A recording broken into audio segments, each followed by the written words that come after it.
All right, and we're back for another episode of the Lakers Fast Break podcast. It's Gerald Glassford coming right back at you here from Lakers Fast Break, Pop Culture Cosmos, Inside Sports Fantasy Football, and Game Source. We truly appreciate everyone out there that's all of our shows. And if you can, please give us a 5-star review on Apple Podcasts. Plus, if you can like, share, subscribe, follow, or do anything that you can to support us right here at the Lakers Fast Break, Pop Culture Cosmos, Inside Sports Fantasy Football, Game Source, and of course, the wonderful folks at Lakerholics.com and the tremendous folks as well at the Hoopheads Podcast Network, where you can see a ton of different NBA-related podcasts. Right now, you can go ahead and catch them all right there. There's a whole list right there for you when you go to hoopheadspod.com. And if you do go ahead and support any of these great shows or anything that we do right here at the Lakers Fast Break, it is sincerely appreciated. Well, Alex Caruso, when he came back to Los Angeles this past weekend, things were going to be so great for him as far as a homecoming, and LA was welcoming him with open arms this past 2 days, because not only did the Clippers graciously lose to him and his Chicago Bulls on Sunday, but the Lakers one-upped them even more by not only giving him an outstanding video presentation at the first time out, they also decided to go ahead and not play defense the entire game to the entire Chicago Bulls team, as they went ahead and got destroyed in the second half in another dismal third quarter performance. Plus, their first quarter performance wasn't too great either, but the third quarter performance with the Lakers still within shot, around 9 points or so at the half, still were able to go ahead and stay in the game until the third quarter, when the bottom fell out and the Lakers fell down as far as 27 points, when they came back to only make the margin 121-103. But still, the team got thrashed. And in that third quarter, as the team looked old and tired, playing these back-to-backs once again, Anthony Davis tried as best he could. But these teams are now, with LeBron out of the game, they're just they're just double teaming him. They're double teaming him, and they're making life hard for him. And they're just going ahead and challenging the other players to go ahead and score. And today it worked very well. Plus, the defense was atrocious, as they gave up 15 threes, 45% shooting from behind the arc for the Chicago Bulls, 55.7% overall. Just really a terrible defensive performance every which way you can say. And maybe that's a tribute to how good Alex Caruso was on the defensive side. But we'll get back into, after our thoughts on the game, into whether or not the Lakers should have kept Alex Caruso, because we told you we'd save it for today, and the recent comments that he made last week on the JJ Reddick podcast. But here today to talk about that and today's debacle. He's a good man indeed. You got to go ahead and check out what he's doing today at Lakerholics.com. This season isn't getting much prettier, and now the team heads out on a road trip starting Wednesday in Milwaukee, which doesn't seem to get any brighter. But it is LakerTom, and LakerTom, tell me, my friend, defense, and more defense. They had a great foundation in Alex Caruso, and they let him walk away. But we'll get into that on the back end, whether or not you seem to want to get into it now, Gerald. I really want to, but if he was on the Lakers team, would not have stopped the tremendous shooting by DeMar DeRozan, and also as well their leading scorer on the team. Well, actually, I'm sorry, their leading player on the team, because DeMar is actually leading the scoring, but Zach LaVine chipping in with 26, and Lonzo Ball chipping in with a cool 27 as well. They just seem to be hitting on all fronts. Lonzo, yeah, you're a man, Lonzo. Now playing it's player funny. We wish he could have been like with the Lakers. Yeah. No, listen, I've always wanted Lonzo to return to LA, and I've always thought it would be a wonderful matchup. I thought that he had learned to make his free throws. He'd learned to make his threes. He'd learned to attack the basket. And he's the ultimate 3-and-D guy that would have been a perfect point guard for the Lakers. They would have been hard capped because they would have had to do a sign and trade for him. But it's kind of interesting, because one of those difficult situations was that Lonzo Ball was one of the options that the Lakers had, and so was DeMar DeRozan. You notice DeRozan shooting threes like crazy, Lonzo nailing his threes. And for like the second game in 3, we couldn't hit our threes. We shot terribly from threes. Other than THT, who hit 4 out of 9, a combination of all of the other guys, including I think Mello was 0 for 6, and Russell Westbrook. you know, they were 6. 1 for 19. Carmelo Other than THT, they shot 1 for 19 from 3. Yes. And you're not going to win a game that way when you have a 27-point differential. Hold on. They were 2 for. Okay, so they were 2 for 23 outside of Taylor Horton Tucker. Let's just get that right. But the problem that doesn't make it any better. When you give up 27 points on the 3-point differential, and you give up 14 points on the points in the paint, you're 41 points in the hole. Yes. Now, we shot 20 more free throws from us than they did, which ought to tell you something about the level of defense that we played. When you get it beaten in points in the paint and you only give them 11 free throws and you got 31 and you still didn't even get close in the game. I mean, what it points out is really 2 things. One, LeBron James is essential for this team. He's the difference maker. He's 20 points a game, 25, 30 points a game, whatever you want. We could have won both of the games that we lost in the last 3 had LeBron been there. And it's kind of interesting. One of the things I listen to regularly is Antonio Daniels on Sirius XM, and he's been right for like 20 or 30 times in a row on when players come back from an injury. And his special formula basically is they come back at home. Well, LeBron, we're going on the road now for 5 games and LeBron hasn't come back. I guess they're going to bring him back on the road. And I've heard somebody say that maybe that doesn't matter for LeBron. But that's the first thing that you're really doing is that, we know, and it's not a surprise that in 3 years, we still haven't been able to win the situation when LeBron is on the bench. And that's a tough thing to come over. The second thing is that the Bulls are for real, and the moves that they made, bringing in Lonzo Ball and Alex Caruso and DeMar DeRozan. DeRozan shooting threes. He hit 3 threes in the first half against us.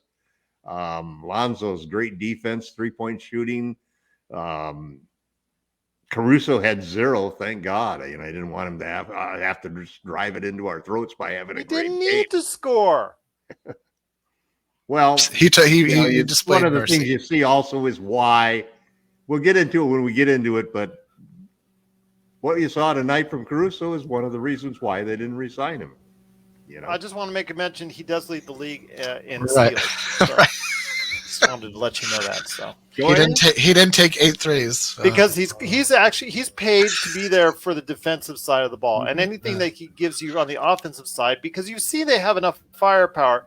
Even with Vucevic out of the game right now with COVID, he's in protocols right now. You see him, whatever he gives you as a bonus. That scored no points and are starting, or guys like on our team that scored 3 points and were starting. He took 1 shot and was a plus 28 for the game. Exactly. I don't even know what you're talking about. His team won by 18 points. He took 1 shot, and he's not a problem.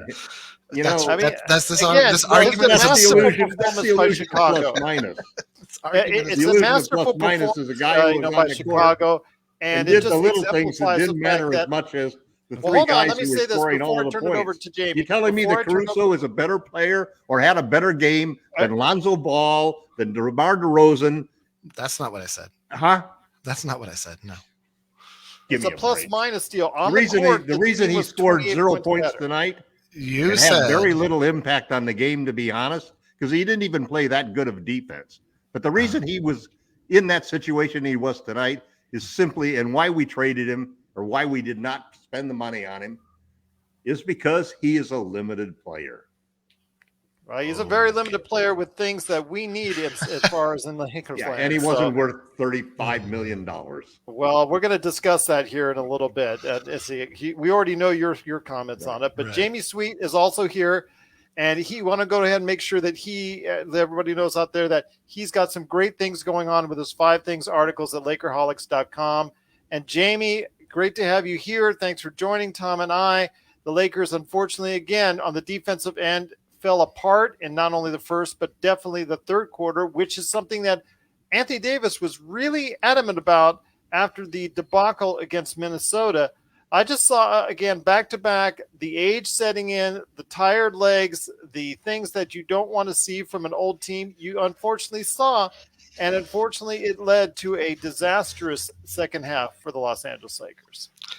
I mean, I think that's going to be an issue in a lot of the back-to-back games this year, especially on the road. When we have back-to-backs on the road, this team is probably going to lose a lot of those back-to-backs. Just the way they play now, they might play better in a week or 10 days or 2 weeks or a month or 6 weeks or whenever it starts to happen. But right now,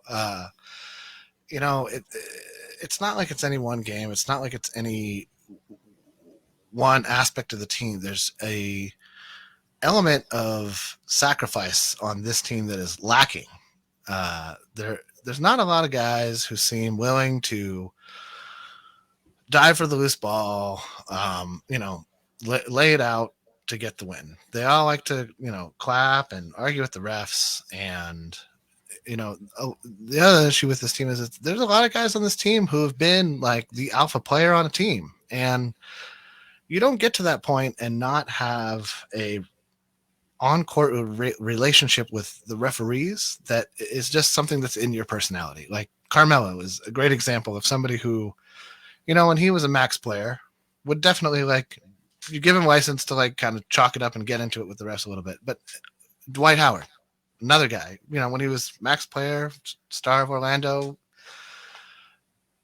But when you have all of these guys on the same team and they all take a 5-second, chat with the refs every 3 or 4 plays or take themselves out of the game in a way that doesn't allow them to be consistently competitive.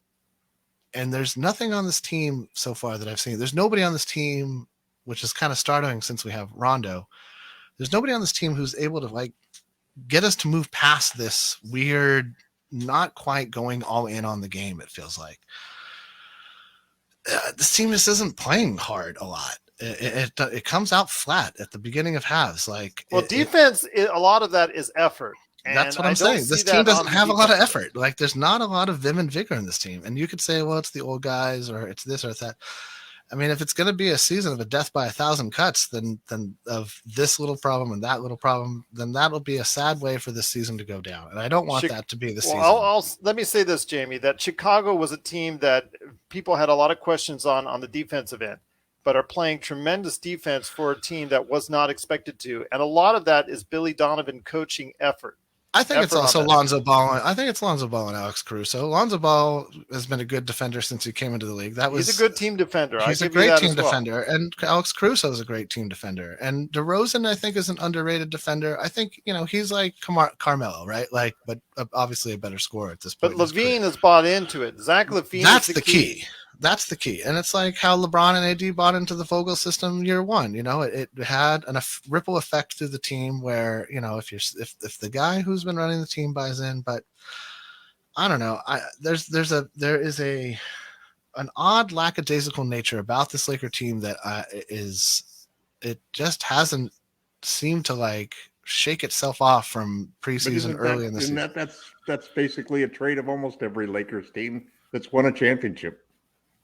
And a lot of team looks far away from winning a championship right now. Yeah, I don't know. I mean, I guess there's something. I would argue that those teams seem to lose because their offense wasn't clicking, and this team seems to lose in that it just kind of chooses to show up for a third, or not show up rather, for a third to half of the game every once in a while. It's hard to have focus. It's fairly frequently focus when chaos leads your lineup. I mean, it's not even that chaotic. Russ was horrible tonight. Russ was just careless throws. I don't mind guys trying to hit a home run and trying to make a great pass and making the great pass. But What just drives me nuts is just stupid passes that have no chance of going through, that are just Like, Yeah. there's no purpose for them. Why would you throw the ball to that guy when he's covered like that and lead to a fast break for the other team? Or why would you go in and the timing for taking shots and so forth? What this team needs more than anything else is LeBron James back in the lineup. Sure. Well, yeah. And Russell Westbrook having some limitations to his game. Like, don't take any pull-up threes. I don't know. I think that's an take unrealistic expectation. Take care of the basketball, for God dang sakes, man. That's the more realistic expectation. I don't think you're going to stop the Russell Westbrook pull-up jumpers. You can decrease the frequency with a player like LeBron James in the lineup, but there's going to be a good 1 or 2, maybe 3 per game. Right.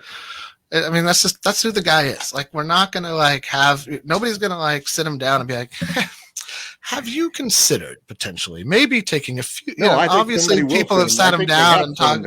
Exactly. Like, it's that's the not turnovers the point. that are the thing that will do it. If you could get him to say, but again, it's who he is. He is relentless. He is, and that has a pro and a con to it. And in a way, I kind of agree. Like, and this is, I think, the crux of the issue. This team needs to and doesn't want to play fast. This team needs to and doesn't want to play with like an intensity and a focus because of the personnel that they have. Because they don't have synergistic, complementary skill sets in their starting lineup. Well, they're not playing fast without LeBron in the lineup. That's the problem. I don't see the they should be in a transition. Right. And they should be. Even with Westbrook at 33, especially with Westbrook he's still one of the fastest players in the game. That is his game, and so this is what I'm saying. It's like there is this, but and you got to rebound. You got to rebound in order to do that, and defend. And the ball, you can't rebound when the ball's going through the hoop. Right. That was a problem tonight, man. Yeah, the defense is a joke. And Westbrook is running down the court on every possession. Every time we take the ball out of the basket, Russ is running down the court, and there's 4 or 5 guys waiting for him. Well, this was your guy, guys. Okay, this was the guy that you guys said would. No, I'm not walking away from that. I still think that can work, but I think that the whole thing is you just can't you just can't look at the team without LeBron and make any major decisions, because we know that the team basically. I just went through a big analysis of where the roster is going to end up. And the problem we've got is that we've got 3 guys that are going to end up playing small forward, being Talen Horton-Tucker, Bazemore, and probably Reeves, because he's the biggest guard we got. 3 guys who are basically shooting guards who are going to play small forward, because Pelinka didn't give us anybody but 1 6'8" guy who could play that position, which is Ariza, who we don't even know if he could play that position anymore. Ariza has played small forward for 3% of one of the last 4 seasons. Otherwise, he's played nothing but 4. Yeah. And that's because it's not fast enough anymore to cover the guys at 3. Agreed. And what that means is we're going to trade everything that we can trade, which is Talen Horton-Tucker and Kendrick Nunn, the only 2 players that are worth more than a minimum contract that we have to trade at the trade deadline to get somebody bigger.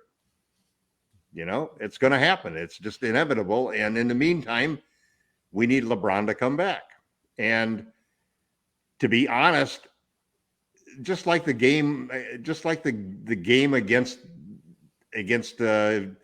Minnesota, you cannot just play with AD and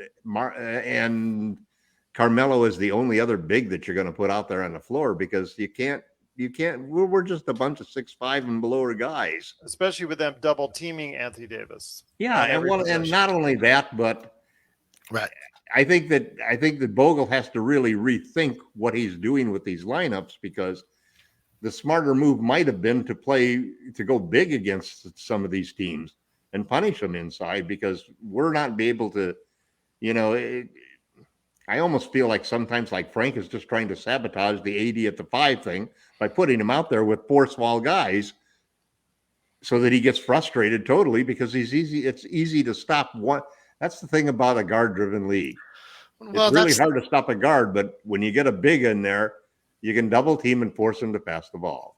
that's the small ball lineup, though, right? Like if that's 80 at the 5 has to be the small ball lineup. What made it work before, Jamie, was it was really like a jumbo lineup for that. We were playing a jumbo lineup because we had Markieff Morris at 6'8" in there at the small. Well, I'm not going to disagree with that. You have LeBron James at 6'9" and 250. Danny Green at 6'6". So all of a sudden now we got Caruso a couple of 6'2" guys. 6'5", 6'6". We got a couple of 6'2" guys. We got a 6'4" power forward, and we got a 6'7", 37-year-old power forward. We're missing LeBron, and we have an imbalanced lineup that's going to force us to make a big trade at the trade deadline. Hopefully, as long as we can find somebody available who will help solve that imbalance that we've got. We need a 6'8". We need like a young Trevor Ariza. We need a 6'8" guy who's a 3-and-D player or a D-and-3 player. Which is why I think, and of course, there's 29 other teams that are looking for that same damn player. Well, I think we all would have rather seen James Ennis sign with the Lakers than DeAndre Jordan. Is all I'm going to say to that. Yeah, well, it is once again. I can drink to that, man. Yeah. Glass half empty, glass half full. It's glass broken because we got Jordan. Yeah, it is once again the Chicago Bulls beating the Lakers soundly, 121-103, with the Lakers. Anthony Davis in limited action because they double team him every time he touched the ball. 20 points, 6 rebounds. Russell Westbrook 0 for 6 from 3, even though he did have 25 points and 8 assists and 4 turnovers. Great from the free throw line. Yeah, 9 of 10 from the free throw line. Anthony Davis 8 of 9. Unfortunately, wasn't enough. Taylor Horton Tucker 28 points, 4 out of 9 from 3. Very solid for performance for him. Shows that he is improving. He's coming back and maybe becoming the player that we'd like to see. Unfortunately, he didn't get much from the bench today from anyone coming off the bench. That didn't really help the Lakers at all. But again, this game was already done and over with in the third quarter, which is something the Lakers have to get attuned to, having better first and third quarters. But before we head on out, guys, the Lakers are 8-7, going on a road trip. Seemingly, finally, I guess would be this case because it's going to be their first real road trip of the season coming up. And it starts Wednesday in Milwaukee. But before we head on out, Alex Caruso, who was the subject of our comments today, yes, he didn't score any points, but he was a plus-minus 28, and he did help out on defense and was, to me, someone that I thought played up very well against whoever he was guarded. So I did see a little bit better defense than I think Tom did. But in this case, he's so used to seeing the defense on the Lakers side of things, I guess. I think Alex is an excellent defender. But I'm not trying to trash Alex at all. Alex Caruso, he did make the comments last week on the JJ Reddick podcast, paraphrasing now, that he got a contract offer from the Lakers, but it was extremely low. It was a low ball offer, and that he would have even given the Lakers a discount if it was anything near what the Chicago Bulls had offered him. But if you calculate it right, and he would have been signed to, let's say, an $8 million contract per year, it would have been that plus with the taxes involved and the stuff that you're going through in regards to the salary cap and all, and you going over it, and you're getting taxed on it as going into as far as the whole parameter of the salary cap and the taxes therein, could have been in between $30 and $40 million that you pay Alex Caruso, or end up paying the NBA as you're paying Alex Caruso. So he would have cost the team anywhere from $30 to $40 million at that $8 million price tag. So I ask you guys, the debate has been going back and forth the past week. Who do you speak to? If you speak to certain individuals that work with ESPN, and you speak to individuals, or you listen to individuals that work with ESPN, in between ESPN themselves, NBA.com, I've heard SiriusXM, I've heard this debate for the past couple of weeks. Should the Lakers have done what they needed to do in order to keep Alex Caruso? I think the best way to put it was not for me. Was actually, I heard it on a podcast last week from Tim Bontemps, who is a noted Laker hater. He said, if you're a Lakers insider and you're a Lakers personnel, you're probably wanting to avoid the cap and the taxes and the things that you want to avoid in regards to paying $30 to $40 million for Alex Caruso, because Jeannie and the Lakers hierarchy up there, they really their major source of income is the Lakers, and no matter how valuable it is, that's basically the Lakers are the gist of what they do. They obviously real estate investments, because that's what their dad was into. He was really a real estate tycoon in the Southern California area, and they have obviously real estate investments as well that obviously generates some money.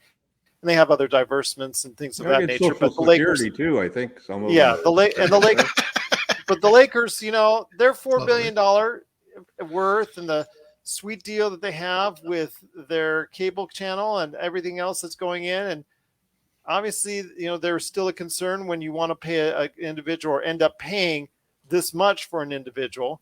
If you listen to Tim Bontemps, his other thing, if you're a Lakers fan and you realize that you don't have much time left with LeBron and AD together on the same team, you do what it takes to get it done. So we've heard this back and forth over the past couple of weeks in regards to, should the team have kept Alex Caruso, or were they good for letting him get away?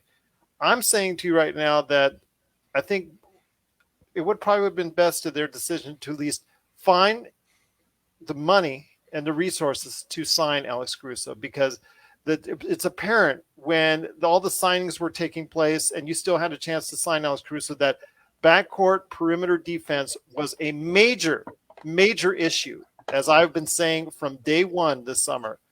And unfortunately, they were never addressed it, and it showcased itself today, as we saw against the Chicago Bulls, because perimeter players were scoring right and left for the Bulls. So I am for spending the extra money and burning the tax dollars on Alex Caruso. I know LakerTom has said he's not worth the $30 to $40 million.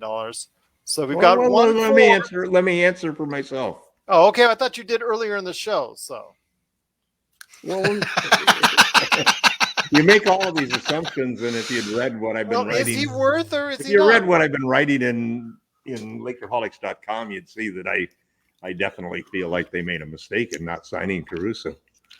Not because of his on-court value, than yours, probably, because my reason is simply that he's a trading chip. He could have been a $10 million trading chip, and we're going to go into the off season and the trade deadline with only two players that really are chips that have any value to them, which is THT's $10 million and Nunn's $5 million. If we'd had a Caruso's $10 million, that would give us a lot more flexibility in being able to make a deal for player that we need to get the thing balanced, that big wing defender that we need to have. The other thing too is that Jeannie, the Lakers supposedly made $400 million in revenue last year. They have 30. They own about 2/3 of the company, 2/3 of the team. Yes. So let's say they end up with $267 million, which is 2/3 of $400 million. There's 6 kids. They all get the equal amount. Okay. And I'm sure Junie and a few of them get salaries and so forth who are working with the club, but basically that's their equity. So they're going to get in the range of $45 million a piece. Life is hard for them. Sounds like it's really hard, but when you're in that lifestyle, look at who their dad was, and you figure that these kids didn't grow up being short on cash. Then you look at Caruso, and if you say it takes $30 million or $40 million or whatever it takes to get him, that's like $4 or $5 million for each of the kids. I think what happens with the Lakers is I think that Jeannie, and you have to look back at the history too, because they do what their dad did, and their dad did one thing: he never paid luxury taxes. He just didn't, He's willing to pay salaries to people and so forth, but when they put the luxury tax thing in, he never went into the luxury tax. And so I think that there's an element in here that you really can't compare the Steve Ballmers and the owners who are billionaires in and of themselves, and that the club is the team is not their livelihood, not their whole family livelihood. It's actually just a hobby. It's like us in the blog, They're doing it out of the love for the game and their ego that they want to be an owner, So it's different. I think it's different because I think Jeannie does have to answer that. If you make decisions that are going to reduce your your 5 brothers and sisters' income significantly, I mean, that's the family. Who knows what the family dynamic is, especially considering Jim and Jeannie. But I just don't see it as a comparable thing. I do think that you can't say that they can go out and spend money the way that maybe the owner of the Brooklyn Nets does, or the owner of, I mean, I have the same problem that I have with the Yankees, with the Dodgers adding superstar after superstar after superstar. Well, the Yankees go cheap, even though they've got all this huge revenue. But it's always spending other people's money. And had we known we were going to have all the injuries, I'm sure they would have thought, boy, let's keep Caruso. But they didn't offer him $8 million. They offered him 2 years at 10. They wouldn't even give him 2 years at 10. And I think part of that is just look at tonight and what you saw, because the guy that they paid the money to instead of Caruso, what did he do tonight? He lost. Yeah, he lost. Exactly. He lost, but he also scored. Who cares? It doesn't matter. He also scored 28 points. Whatever. That's a ludicrous assertion. His upside is dramatically higher than Alex Caruso's. And I think that the Lakers saw this last year when first it was 80 going out and then LeBron not being 100%. They saw that they didn't have guys who could make up the difference. They were hoping that Russ would be that guy, and he may still be, but obviously there's a lot of work to be done to get to that point in time. So, I do think it was short-sighted by the Lakers, but to not at least keep him as a trading chip. But on the other hand, I think that we just have to understand that the Lakers are a little different than the Steve Ballmers of the world. And that's the problem right there, because, if that's the case, sell the team, get it to someone who's going to go ahead and bring it at all costs, because that's what the Lakers fans base are used to. You don't think the Buss family deserves a little break here? No, I don't. 17 championships, not enough for you, Gerald. Nope, it wasn't for you. As soon as they won that 17 championship, you were like, right on, Gerald, you're 18. So, I'm still rooting for 18, and I still think you can't root for it. You got to happens when the trade deadline comes along. This is 2021. You got to go out and get things. You got to go out and go ahead and earn it. You got to go ahead and all of these teams, everybody talks about how fans like us, how can we be, second guessing all of these professionals and so forth. Just look at the mistakes that these professionals make consistently. Bringing back Andre Drummond in the buyout market. What? Then DeAndre Jordan. We don't even have to go back to Luol Deng, in order to find embarrassing decisions that our personnel people have made. Well, at least they're only short-term lame decisions. We'll leave it at that. Well, yeah, you're right. At least we didn't sign him for that many years. We're still paying for the Wild Dang this year. But just look at what we did in the center position last year with the Rena centers. It just doesn't make any sense. I mean, I love Pelinka and so forth. And then I look at Frank. We won a championship with Rena centers. Yep. That just shows you how much luck there is in winning a championship, man. Because I would happen right. We shot lights out in 80 and LeBron. Well, we only got a few minutes left, so let's go ahead and finish this off with Jamie. Jamie, your thoughts? So you have LakerTom, who said, he changed. They should have signed him. No, but he's not a definite yes. But he would have been more like, they should have signed him. Use him as a trading chip.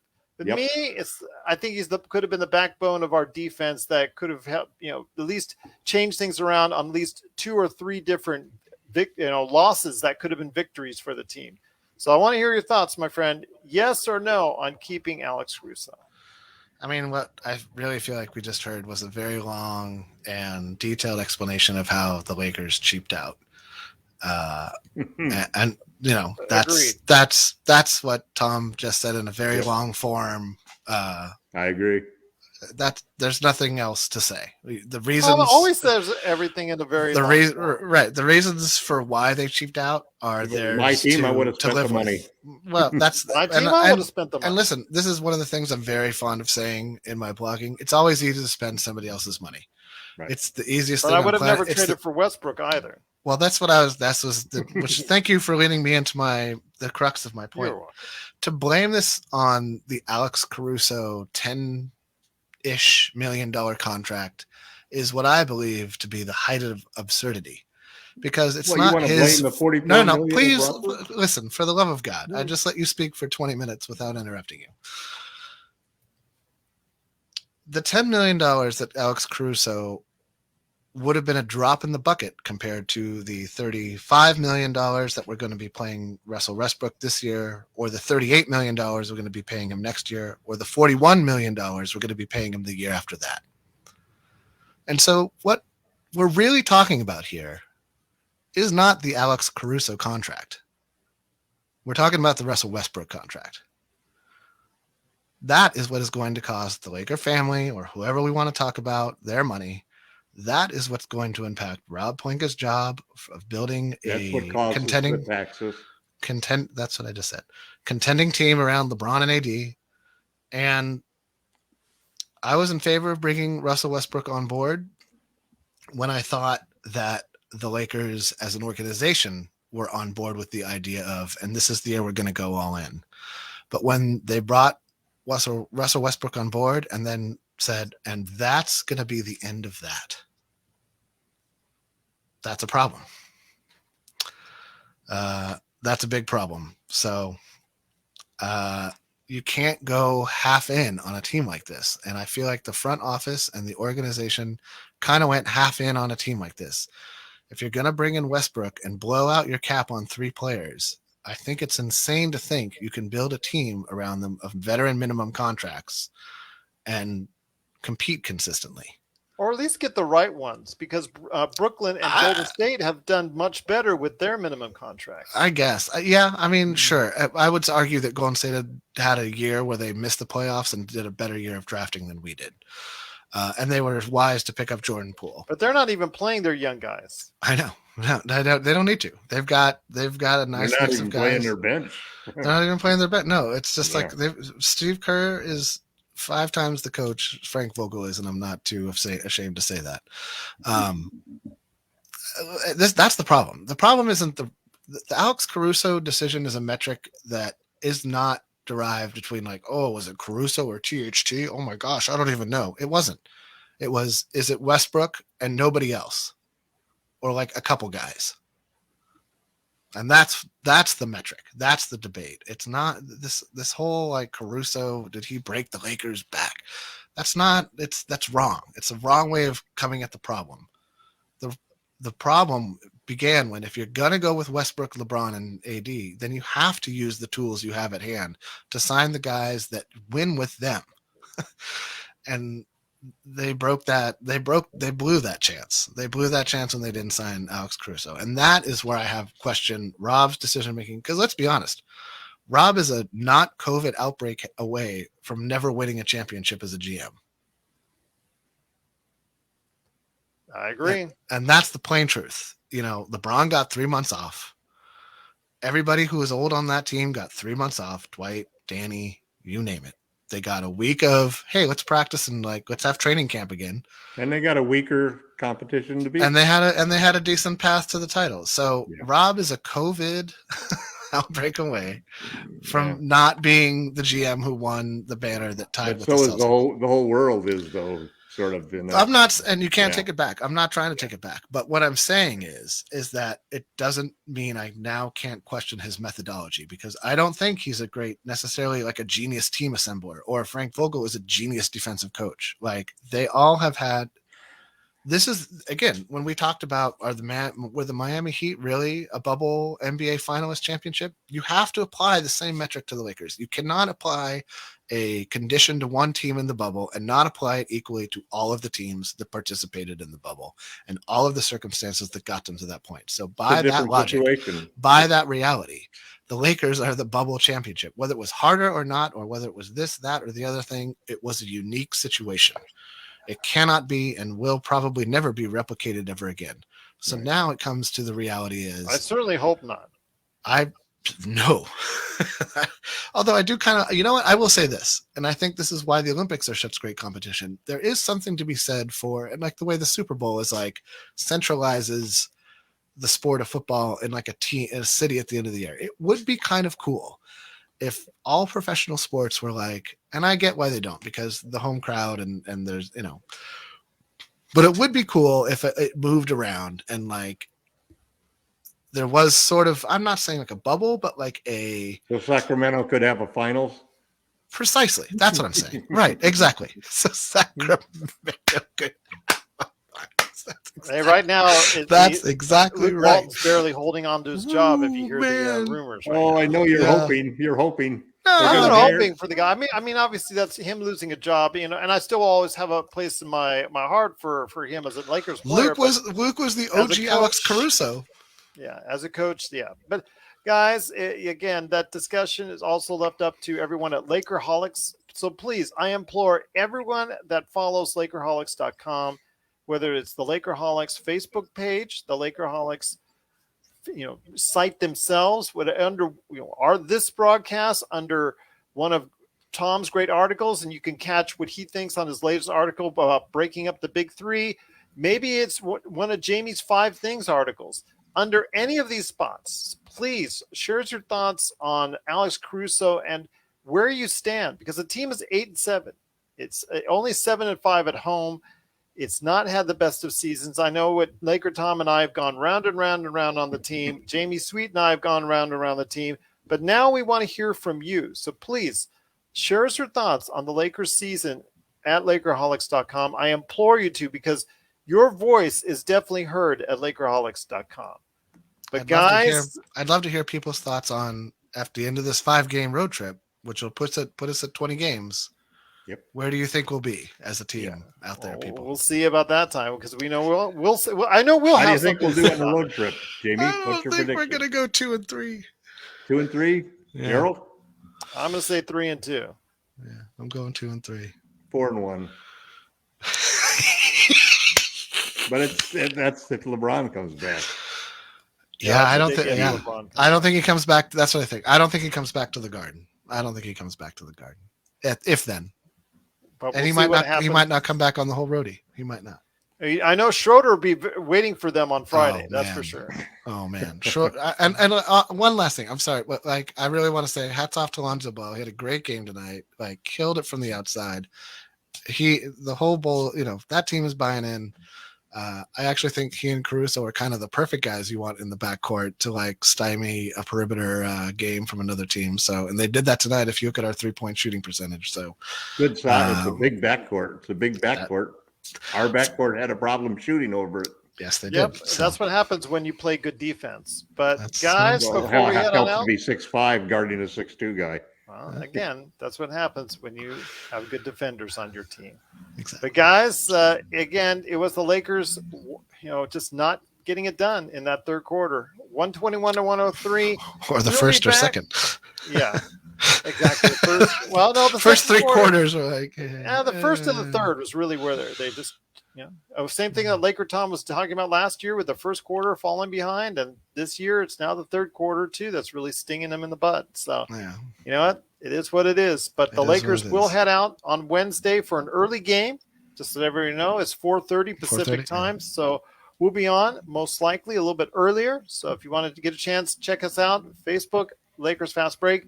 Thank you so much again to the hundreds of new listeners over the course of the past 3 weeks that have listened to our show. We truly appreciate it. If you get a chance and you have any Lakers fans out there, please let them know about what we do here at the Lakers Fast Break. And we promise not to kill each other in the off days until Wednesday. So I'm not spoiling any games or anything that LakerTom has recorded. So It's just we live so far away. Well, when even we though were in we're- a blowout, I was able to check out all of the other games. okay, well, see, you already know, so I can't spoil it. Okay, UCLA let's do- won.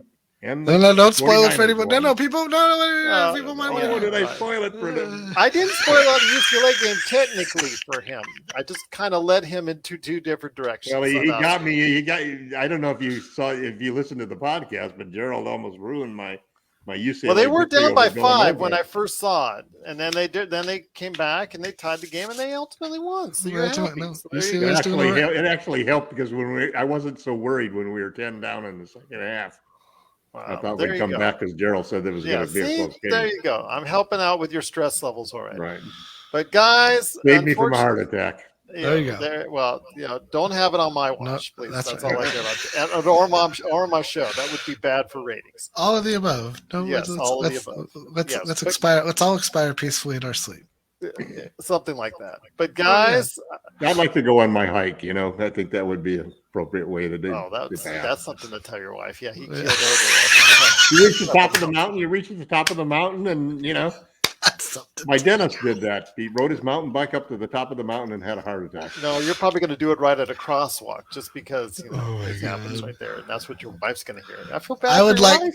I would just like it. Yeah, I was gonna say I would like for it to be somewhere easy for me to be disposed of. Like, yeah, go ahead. Get a fire. Whatever, or like a You bear. don't even have to eating- get cremated. No, like a a shark attack Oh, sounds good. yeah. Like Messy. Where'd Messy. Jamie go? Well, we don't even have his We ashes. don't have his It's ashes. kind of Gotta find the painful, shark first. shark teeth. yeah, but what if I win? What if I actually win and kill the shark, but I die like a little later? You know what I Kill the mean? shark, Like if yeah. I win the shit, if I slay the shark, but it also eventually the shark. All right, I'll be checking out and seeing the paper, seeing this. It's a crazy Klingon. man It's a fights Klingon. off shark, dies right after. Dives in shark pool, Yeah, kills well, 5 sharks. Just and hope the you can other survive the holidays. See you on Shark Week. Oh my god! on the No, Discovery Channel. But guys, it's been a great time. But we will be back on Wednesday after the game against Milwaukee as they start a road trip. Their first real road trip of the season. Could be coming good. up. Could be Yeah, good. it's going to be good. It's going to be very interesting to see. But the Lakers, You don't unfortunately, consider Sacramento and Portland as road trips? this is going to be their first real road trip of the season. So that's they're my road answer trips. to that. Yeah, they're Yeah, sleeping in so- hotels. They're Yeah, no, extended. How about extended road trip of the Okay. season? yeah. But I'll tell Those you are what, all one-offs. The Lakers did lose 121 to 103. They are right now 8-7. Still very concerning, but we'll see what happens on Wednesday against Milwaukee. If you have any questions for us, at LakerTom on Twitter. Jamie Sweet is at Lakerholics.com. I'm at Lakers Fast Break on Twitter and Lakers Fast Break at Yahoo.com. Once again, we'll be back on Wednesday, hopefully to not argue more. Hopefully we'll be to argue less after a win, we're hoping, on the start of hopefully. We all a agreed great- on Alex Caruso should have been retained. Yes, that. Well, again, but not as a spoke trading of the chip. maneuvers over the course of the Well, summer. yeah. What I You thought keep the him as Lakers a should trading do, chip. and they didn't listen to a word I said, and this is what happened. So I agree. maybe I should be the next GM. But I'm into it, Gerald. I say, it's like Willy Wonka and the Chocolate Factory. Let's have a purple and gold ticket, and the first person to buy the Kobe jersey. well, they can lowball me for the GM job. That's only $1 million, but I'll take it. They can lowball me. Yes, but like instead of Alex Caruso, they can lowball It's me. nice to be able to be disappointed when you don't get that offer for $20 million for 2 years. That's what I don't understand. Like why they couldn't have offered him like a big front load. Like here's a $20 And million again, for the he season. He said he Yeah. would have taken a discount, which is You know, even more. I think he would have They almost taken. wanted him to. It's funny. They didn't really make an effort to bring him back. That's what I find they didn't. distressing. They really. I mean, they completely lowballed him. That's what I mean. They cheaped out. right. They and they're cheaped out. paying the price right now. But guys, well, hopefully things will turn around. Maybe LeBron will be back. We'll wait and see. But it is Wednesday at Milwaukee, and we'll be here after the game, hopefully with a lot better news for you Laker fans out there, right here at the Lakers Fast Break Podcast. You shop at Walmart, you get Walmart quality. So we